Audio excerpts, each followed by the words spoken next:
প্রিয় শিক্ষার্থী, learning kids চ্যানেলের পক্ষ থেকে তোমাদের জানাই আন্তরিক অভিনন্দন ও ভালোবাসা এবং পঞ্চম শ্রেণীর ধারাবাহিক টিউটোরিয়ালের আজকের পর্বে তোমাদের স্বাগতম। আজকে আমরা অনুশীলনী 2-এর পৃষ্ঠা 11-র 6 নম্বর অঙ্ক এবং 7 নম্বর অঙ্ক সমাধান করব ইনশাআল্লাহ।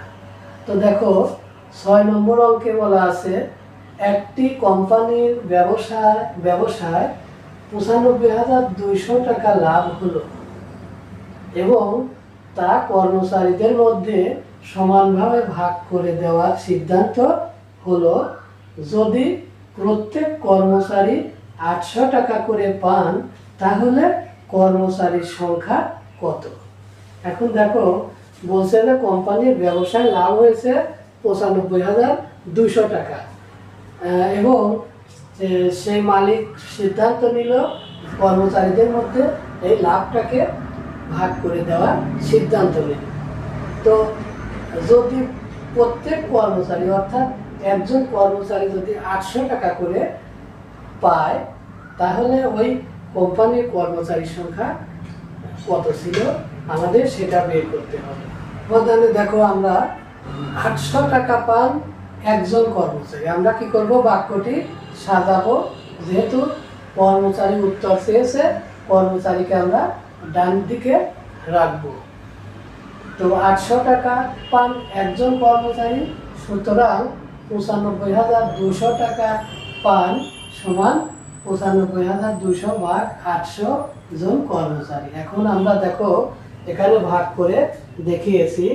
এখানে দেখো আমাদের 800 দিয়ে 952কে একবার ভাগ করলে একবার যায়, 800 লিখলাম, 2 বিয়োগ করে দেখি, 2 0 2 হয়, 5-এর থেকে 0 বাদ দিলে 5ই হয়, আর 9 থেকে 8 বাদ দিলে 1 থাকে। আর এবার একটি 0 কেটে আনলাম, 1520 হলো।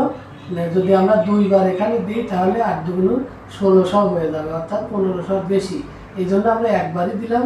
800 হলো, 800 লেখার পর আমরা বিয়োগ করে দেখলাম, 0 0 2 আর 8 আছে, কত হলে 15 হয়, 7 হইলে 720 হলো। আবার আমরা এই 0 কেটে আনলাম, দেখো আমাদের এখানে 7,200 হলো। এবার দেখো, এবার আমরা যদি এবার 9 দিয়ে এখানে দিই তাহলে 8 9 7200, অর্থাৎ দেখো এটা 7200, আর আমরা 9 দিয়ে যদি এখানে গুণ করে দেখি এখানে 7200ই হলো, অর্থাৎ আমাদের ভাগশেষ থাকলো না।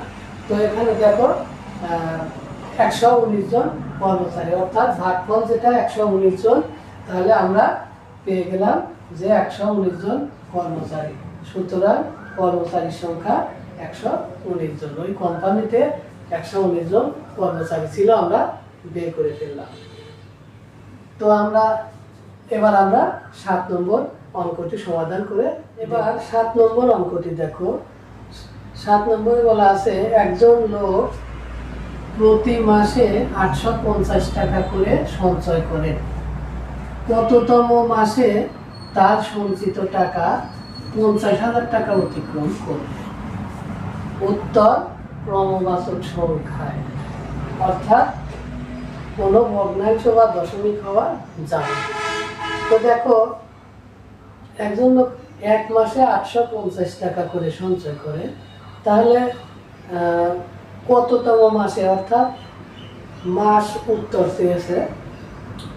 মাস যখন উত্তর চেয়েছে তখন আমরা বাক্যটির ডানে মাস রেখে দেব। দেখো সমাধান, 850 টাকা সঞ্চয় করেন এক মাসে। আমরা লিখলাম বাক্যটি 850 টাকা সঞ্চয় করেন এক মাসে। সুতরাং দেখো 50,000 টাকা সঞ্চয় করেন সমান 50,000 ভাগ 850 টাকা। তাহলে 50,000কে 850 দিয়ে ভাগ করলে আমরা মোট মাসের সংখ্যা পেয়ে যাব। তো আমরা এখন দেখো এখানে 850 দিয়ে 50,000কে আমরা ভাগ করে দেখিয়েছি। ভাগ করার পরে দেখো 700 টাকা অবশিষ্ট রয়েছে। তো অর্থাৎ 58 মাস সঞ্চয় করার পরেও যেহেতু ভাগফল 58, তাহলে 58 মাস সঞ্চয় করার পরেও 50,000 টাকা হতে 700 টাকা বাকি থাকে, কারণ 700 টাকা অবশিষ্ট রয়েছে। তাহলে 58 মাস সঞ্চয় করার পরে তার 50,000 টাকা হয়নি, 700 টাকা বাকি রয়ে গেছে। তাহলে কি করতে হবে? অতএব 58 সাথে 1 যোগ করে 58 যোগ 1 সমান 59তম মাসে তার 50,000 টাকা অতিক্রম করবে, অর্থাৎ 50,000 টাকা বেশি হয়ে যাবে। 58 মাসে তার 50,000 টাকা বেশি হয়ে যাবে। আমাদের উত্তর যেটা চেয়েছে যে কততম মাসে তার সঞ্চিত টাকা 50,000 অতিক্রম করবে, অর্থাৎ 50,000 টাকা বেশি হয়ে যাবে। তো দেখো 59তম মাসে তার 50,000 টাকা অতিক্রম করবে। হয়ে গেল। তো চলো এবার 8 নম্বর অঙ্কটি সমাধান করি। এবার 8 নম্বর অঙ্কটি দেখো, একটি বাক্সে 250টি বস্তু প্যাকেট করা যায়, অর্থাৎ একটি বাক্সে 250টি বস্তু বাক্সে রাখা যায়। এরকম 43,548টি বস্তু প্যাকেট করার জন্য কয়টি বাক্স প্রয়োজন? অর্থাৎ বাক্সের সংখ্যা চেয়েছে, আমরা বাক্সের সংখ্যাকে ডান দিকে রাখি। সমাধান দেখো, 250টি বস্তু প্যাকেট করা যায় একটি বাক্সে। আমরা বাক্যটি সাজালাম। সুতরাং 43,548টি বস্তু প্যাকেট করা যায় সমান 43,548 ভাগ 250টি বাক্সে, অর্থাৎ 43,548কে যদি আমরা 250 দিয়ে ভাগ করি তাহলে বাক্সের সংখ্যা পেয়ে যাব। তাহলে এখন দেখো আমরা ভাগ করে দেখালাম, 250 দিয়ে এখানে ভাগ করে দেখিয়েছি। দেখো 48 ভাগশেষ রয়েছে, 48 ভাগশেষ রয়েছে। তো তার জন্য দেখো এখানে আমরা লিখতে পারি, অর্থাৎ 174টি বাক্সে প্যাকেট করার পরেও, অর্থাৎ ভাগফল হয়েছে 174, অর্থাৎ 174টি বাক্সে প্যাকেট করার পরেও আমাদের 48টি বস্তু অবশিষ্ট থেকে যায়।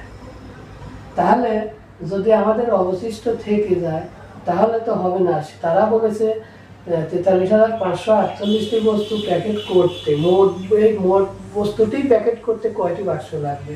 তাহলে যদিও থেকে যায় সেই 48টি বস্তু আমরা আরও একটি নতুন প্যাকেটে রাখবো।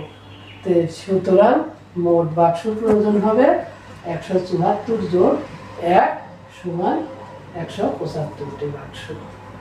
এটা হবে উত্তর।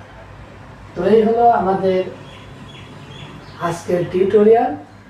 তো আমার টিউটোরিয়াল বলা এবং লেখায় যদি কোনো ভুলভ্রান্তি হয়ে থাকে তাহলে ক্ষমার দৃষ্টিতে দেখো, আর আমার চ্যানেলটি সাবস্ক্রাইব করে আমার পাশে থেকো, যাতে করে পরবর্তী কোনো ভিডিও আপলোড হলে সরাসরি তোমরা পেয়ে যাও। ওকে, ধন্যবাদ।